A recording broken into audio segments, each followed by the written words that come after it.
بسم اللہ الرحمن الرحیم. ناظرین، آج ایک ہی موضوع پہ بات کریں گے. جسٹس شوکت حسین صدیقی کے کیس کی سماعت جو آج سپریم کورٹ میں ہوئی، اس پر بات کریں گے. تو بات شروع کرتے ہیں کہ اس سماعت میں جذباتی مقام کیوں آیا، کیسے آیا.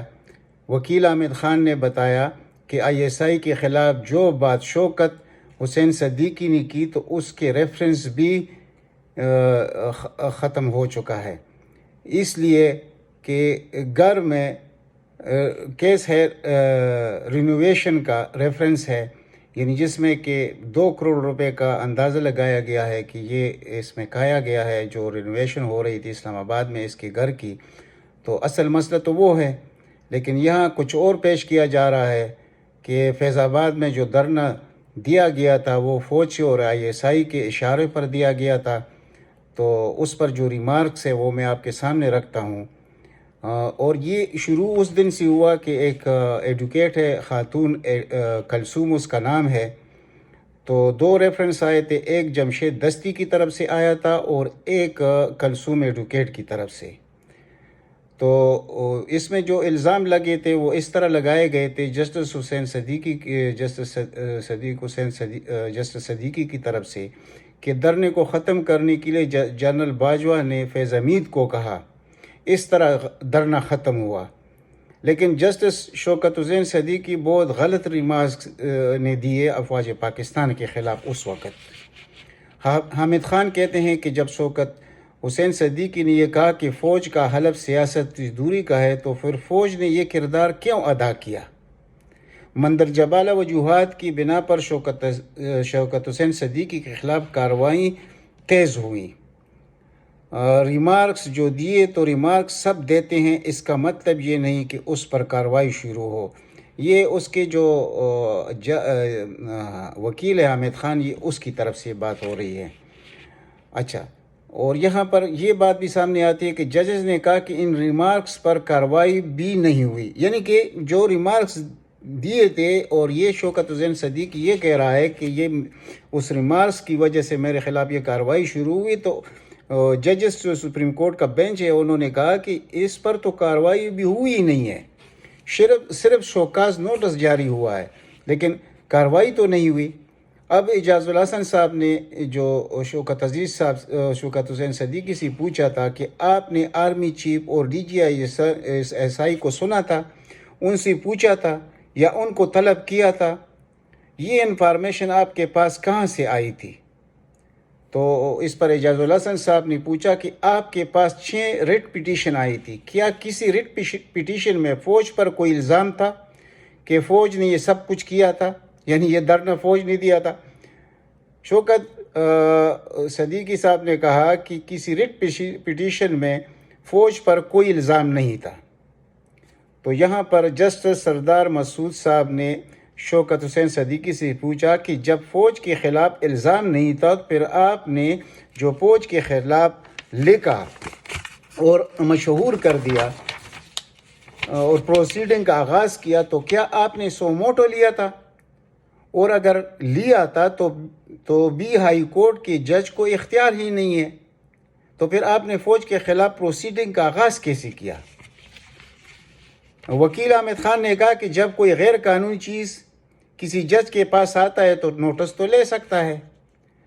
تو اس پر جسٹس سردار مسعود صاحب کا ایک ایسا نقطہ کہ اس نے اس کیس کو مکمل طور پر ختم کر دیا کہ جس فوج کا یا ISI چیف کا آپ نے ذکر کیا ہے، یہ وہ جسٹس صدیقی صاحب کو کہہ رہے ہیں آرڈر میں، تو پھر انہی آفیسر کے ساتھ آپ ملے کیوں؟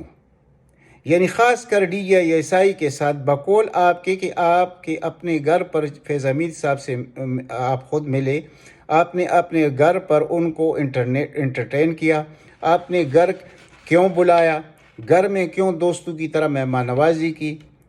آپ پہلے آرڈر لکھتے ہیں، پھر 3 بار ان سے خود ملاقاتیں کرتے ہیں. یعنی عجیب صورتحال ہے. آپ خود سوچئے کہ یہ ججز یہ جو خاص طریقے سے آتے ہیں، آپ سمجھتے ہیں خاص طریقہ کیا ہے، تو ایسے ہی کرتے ہیں.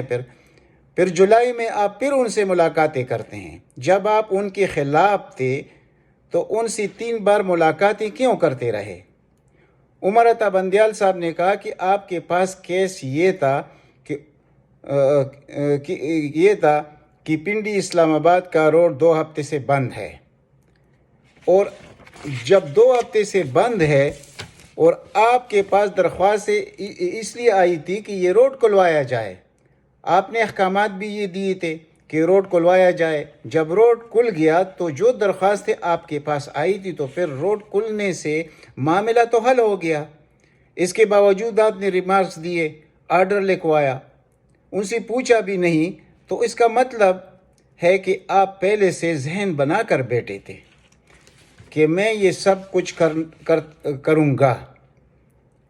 عمر عطا بندیال صاحب نے کہا کہ آپ خود کہتے ہیں کہ جو ریفرنسز آپ کے پاس پڑے تھے اس پر کارروائی رک گئی تھی، آپ کی برطرفی جو ہوئی وہ آپ کے تقریر سے ہوئی، فوج آپ کے خلاف تھی تو وہ کارروائی تو رک گئی تھی، جو آپ خود کہہ رہے ہیں کہ فوج میرے خلاف تھی۔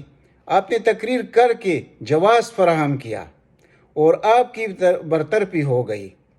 اس کے بعد حامد خان وکیل نے کہا کہ دیکھیں جی، ان کو نکالنا تو طے تھا، سپریم جوڈیشل کونسل بھی آئی عیسائی کے ہاتھوں میں کھیل رہی تھی۔ یہ بہت خطرناک بات وہ کر رہا ہے، ادھر آپ سوچئے ذرا۔ اس لیے سپریم جوڈیشل کونسل نے ان کو نکالا۔ حامد خان کی بات پر عمر عطا بندیال صاحب برہم ہوئے کہ یہ آپ سویپنگ سٹیٹمنٹ دے رہے ہیں، اس سے بڑھ کر اور یہ کیا کر سکتا تھا؟ یہ اس وکیل کو تو دنیا جانتی ہے، آپ سینئر وکیل ہیں، یعنی یہ عمر عطا بندیال صاحب اس سے مخاطب ہیں۔ ہمارے فیصلوں پر تنقید کرے، لیکن آپ تو الزامات لگا رہے ہیں، بلکہ آپ تو سپریم جوڈیشل کونسل پر الزامات لگا رہے ہیں۔ ہم بائسز لوگ نہیں ہیں، ہم اپنے فیصلوں کے ذریعے بولتے ہیں۔ میں بھی سپریم جوڈیشل کونسل کا ممبر ہوں۔ آپ نے فوج کے خلاف بات نہیں کی، آپ نے سپریم جوڈیشل کونسل پر الزام عائد کر دیا۔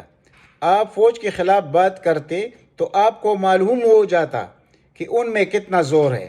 آپ نے تو اپنے ادارے کے خلاف بات کی ہے۔ عمر عطا بندیال صاحب نے کہا کہ آپ کس قانون کے تحت سو موٹو لے رہے تھے؟ آپ تو سپریم کورٹ کے جج نہیں تھے۔ آرٹیکل 184(3) کے تحت سپریم کورٹ کا اختیار ہے کہ وہ سو موٹو لیں گے، ہائی کورٹ کا جج نہیں لے سکتا۔ اس پر وکیل حامد خان بار بار کہہ رہے تھے کہ انکوائری کے بغیر کسی جج کو نہیں نکالا جا سکتا، تقریر پر کسی کو نہیں نکالا جا سکتا، یہ کوئی مس کنڈکٹ نہیں ہے، یہ حامد خان کہہ رہے ہیں۔ تو اس پر حامد خان نے کہا کہ آپ لوگ کہہ رہے ہیں کہ کنٹینٹ غلط تھا، تو انکوائری کے بغیر آپ کیسے کہہ رہے ہیں کہ کنٹینٹ غلط تھا؟ یعنی اب یہاں پر افسوس کی بات یہ ہے کہ اتنا سینئر وکیل ہو کر بھی یعنی خواہ مخواہ یہاں پر بھی وہ یہ جھوٹ بول رہا ہے کہ ان کے سامنے سب کچھ رکھا جا رہا ہے۔ اس موقع پر جسٹس مظہر میاں خیل نے کہا کہ تقریر پر آپ ٹھیک کہتے ہیں کہ تقریر سب کرتے ہیں مختلف بار کے پروگراموں میں، لیکن پھر بھی یہاں سوال کنٹینٹ کا ہے۔ عمر عطا بندیال صاحب نے کہا کہ جج جب کہیں جا کر تقریر کرتا ہے تو اس کے کچھ پیرامیٹرز ہوتے ہیں۔ جج قانون کی حکمرانی کی بات کرتا ہے، بار اور بینچ کی تعلق کی بات کرتا ہے۔ جج کا کام پبلک میں جا کر حکومت پر تنقید کرنا نہیں ہے۔ جج کسی پبلک فورم پر جا کر یہ نہیں کہہ سکتا کہ فلاں وزیر کو ہٹا دیں یا سیکرٹری خارجہ کو ہٹا دیں، ہماری پالیسی ٹھیک نہیں ہے۔ جج کسی CTBT یا نیوکلیئر پروگرام پر بات نہیں کر سکتا۔ جج اپنے سکوپ سے باہر نہیں جا سکتا۔ یہ اعجاز الحسن صاحب فرما رہے ہیں یہ سب کچھ۔ اس کے بعد وکیل حامد خان نے کہا کہ انکوائری تو ہونی چاہیے تھی، کیونکہ اگر انکوائری ہوتی تو انور قاضی کو بلایا جاتا۔ آپ کو معلوم ہے انور قاضی کا مطلب اس مقدمے سے کیا ہے، تو ان پر جرح ہوتی اور ساتھ میں جرنیل کو بلایا جاتا۔ یعنی ان کو درد جرنیلوں سے ہے، یعنی خواہ یہ بار کونسل والے ہو، بار ایسوسیشن، ان کو صرف تکلیف ہوتی ہے افواج پاکستان سے۔ ان پر جرح ہوتی تو تب پتہ چلتا کہ سچ اور جھوٹ کیا ہے۔ یعنی کہ افواج کو بھی بلایا جاتا، اس قاضی صاحب کو بھی بلایا جاتا۔ اس پر اعجاز اللہ صاحب نے کہا کہ آپ نے تقریر میں جو باتیں کہی ہیں اس پر سپریم جوڈیشل کونسل کا کہنا ہے کہ آپ نے جو باتیں کی ہیں وہ سچ ہے یا غلط۔ سپریم جوڈیشل کونسل کہہ رہا ہے کہ آپ کا ادھر جانا، الزامات لگانا، یہ مس کنڈکٹ تھا۔ یعنی جب اس نے ڈسٹرکٹ بار سے خطاب کیا تھا، اس کی بات ہو رہی ہے۔ اس پر وکیل حامد خان نے کہا کہ دیکھیں جی، چند دن پہلے اسما جہانگیر کانفرنس ہوئی، وہاں تو این جی اوز بھی موجود تھی، لیکن چیف جسٹس صاحب نے تقریر کی تو ناظرین اس لیے ہم کہتے رہے کہ ججوں کو ایسے فورمز پر نہیں جانا چاہیے جہاں سیاست ہو رہی ہو، جہاں پر بیرونی فنڈنگ ہو رہی ہو اور این جی اوز خاص کر ہو، تو وہاں جج کا کیا کام ہے کہ ہمارا چیف جسٹس صاحب ادھر گئے لیکن اس کو اندھیرے میں رکھا گیا تھا۔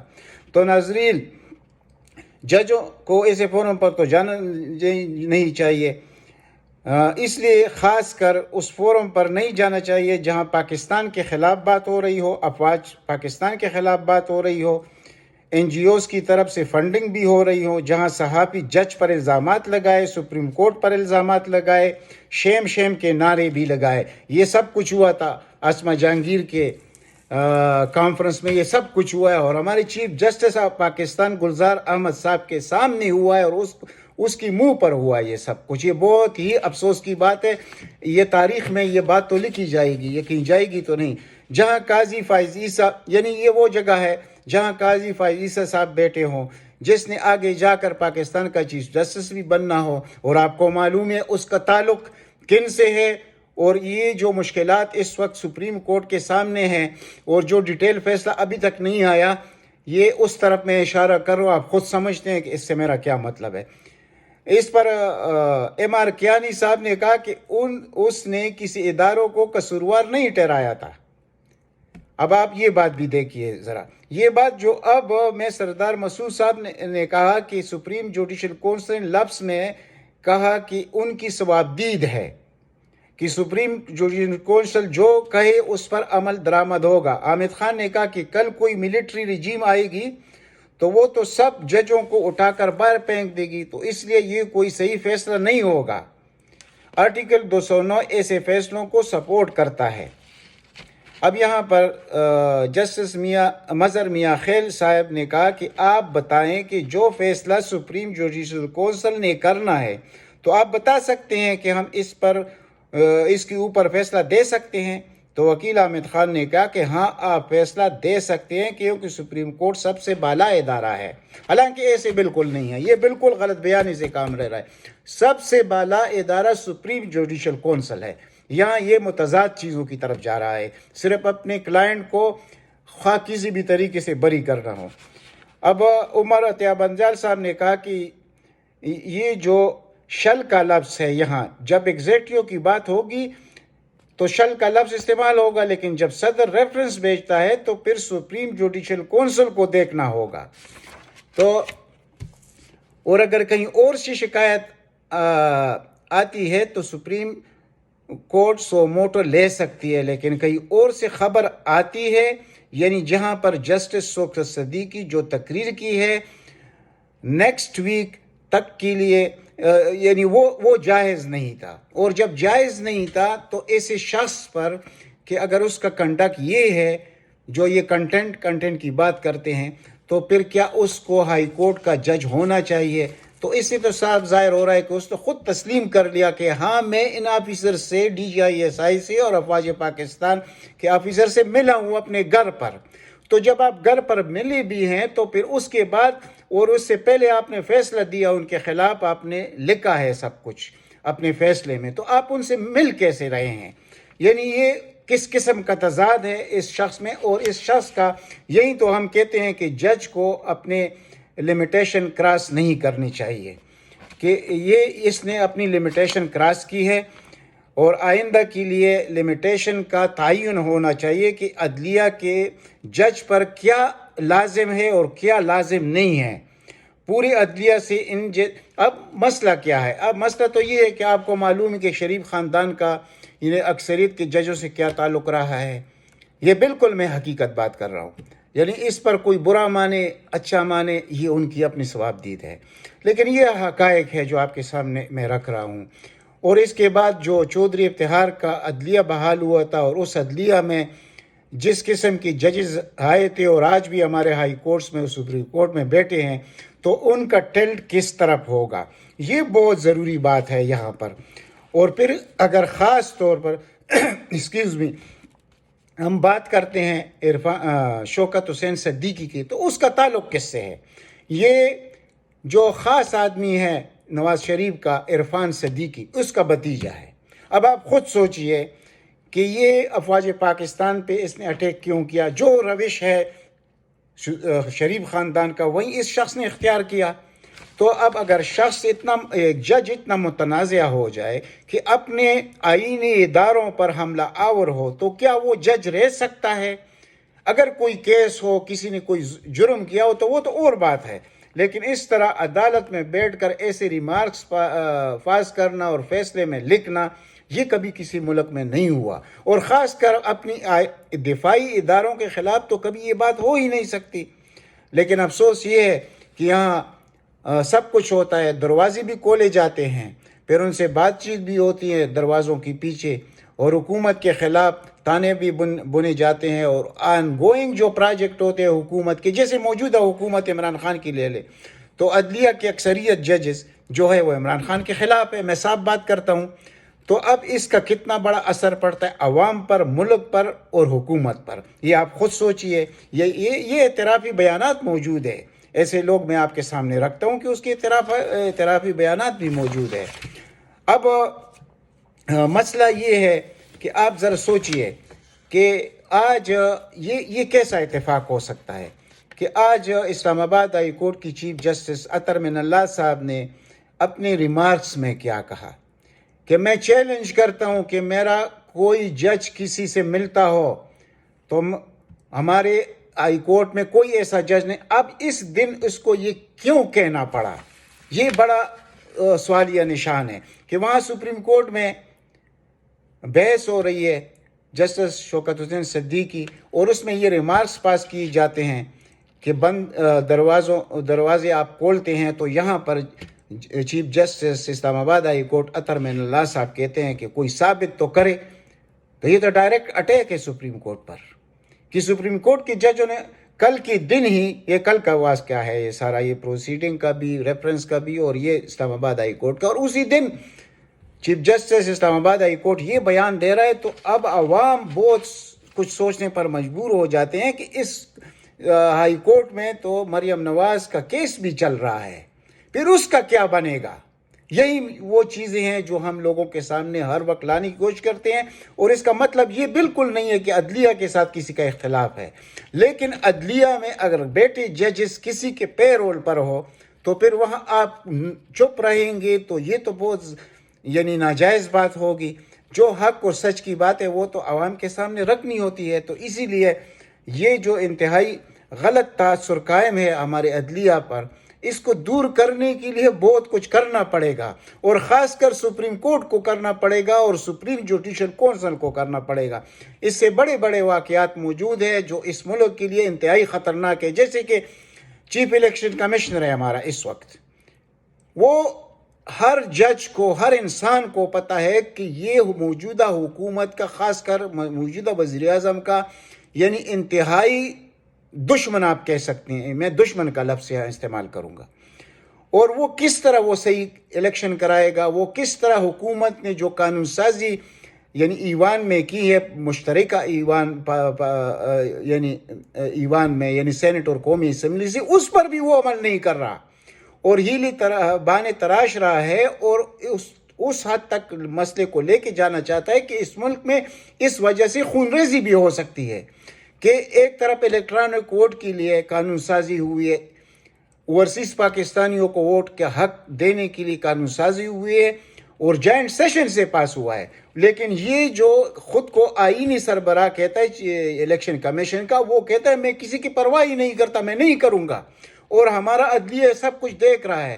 تو عدلیہ کے خود ریمارک سپریم کورٹ کے موجود ہے اس چیف الیکشن کمشنر کے خلاف۔ تو آج تک کسی سپریم کورٹ نے یا کوئی اس کے خلاف سپریم جوڈیشل کونسل میں گیا ہے. یعنی یہ اس عہدے پر رہنے کا اہل ہے، جو صاف ظاہر ہو گیا کہ وہ اپوزیشن سے ملا اور خاص کر شریف خاندان سے ملا ہوا ہے. کتنے الیکشن ہوئے، ابھی 2 دن پہلے الیکشن ہوئے ہیں، ایک حلقہ 133 لاہور کا، اور اس میں ویڈیوز بھی آ گئے، قرآن پر حلف بھی لی جا رہے ہیں، لیکن ہوا کیا؟ 20,000 کا جرمانہ. یعنی مذاق ہوتا ہے، ایک حد ہوتی ہے مذاق کی ہے، لیکن یہ شخص کر رہا ہے، لیکن اس سے پوچھنے والا کوئی نہیں ہے. لیکن یقین کیجئے اگر یہ شخص اس سیٹ پر برقرار رہا تو اس سے پاکستان میں بہت کچھ ہو سکتا ہے. اور یہ میں آج رکھنا چاہتا ہوں اپنی سپریم کورٹ کے سامنے کہ اگر یہ شخص چیف جسٹس رہے، چیف الیکشن کمشنر رہے گا تو آپ یقین کیجئے اس ملک کو بہت نقصانات اٹھانے پڑیں گے. اور پھر ہمارے اوپر یہ شخص چاہتا ہے کہ وہ ٹولہ جس نے اس ملک کو لوٹا، اس ملک کو تباہ اور برباد کیا، کسی بھی ناجائز طریقے سے ان کو اقتدار میں لایا جائے. ایسے ہو نہیں سکتا. عوام جب نہیں مانیں گے، اور عوام کے سامنے ایک ہی لیڈر ہے جس کا نام ہے عمران خان. چھوڑ دیجئے سب کچھ کہ وہ نااہل ہے، اس کا ٹیم ٹھیک نہیں ہے. یقین کیجئے اگر اس نے ایک دفعہ آواز دی عوام کو اور یہ اقتدار اس نے چھوڑ دیا تو پھر کوئی بچانے والا، وہ لوگ جو اس کے خلاف، اس ملک کے خلاف کام رہے، ان کے ہمدرد کوئی پھر ملے گا نہیں، اور بہت غلط نتیجہ نکلے گا اور اس ملک میں کچھ بھی ہو سکتا ہے. تو میں بڑے دردمندانہ طریقے سے یہ اپیل کرتا ہوں سپریم کورٹ کے سامنے کہ موجودہ چیف الیکشن کمشنر کو کوئی بھی طریقہ ہو جائے، آپ کے سامنے ہے، حق و سچ کا ساتھ دیجئے اور اس کا فیصلہ کیجئے. یہ پاکستان کے لیے، عوام کے لیے، اس ملک کے لیے بہتر فیصلہ ہوگا. کیونکہ جو کچھ ہونے جا رہا ہے پاکستان کی انشاءاللہ تاریخ بدلنے والی ہے. پاکستان میں پہلی بار سن 70 کے بعد پہلی دفعہ صحیح انتخابات ہونے والے ہیں، لیکن یہ چیف الیکشن کمشنر یہ ہونے دینا نہیں چاہتا. تو یہاں اب بات تو تھی جسٹس شوکت حسین صدیقی کی کیس کی، لیکن بات پھر نکلتی ہے، باتوں سے بات نکلتی ہے، تو میں نے یہ بھی نکال دی، آپ کے سامنے رکھ دی. تو آپ خود سوچئے، اگر کوئی غلط بات میں نے کیا تو آپ کمنٹس میں مجھے کہہ سکتے ہیں، آپ کی اپنی ثواب دید ہے. اب تک اتنا ہی. اگر ہو سکے تو اس چینل کو سبسکرائب کیجئے. اللہ تعالیٰ آپ سب کو اپنے حفظ و امان میں رکھے. والسلام.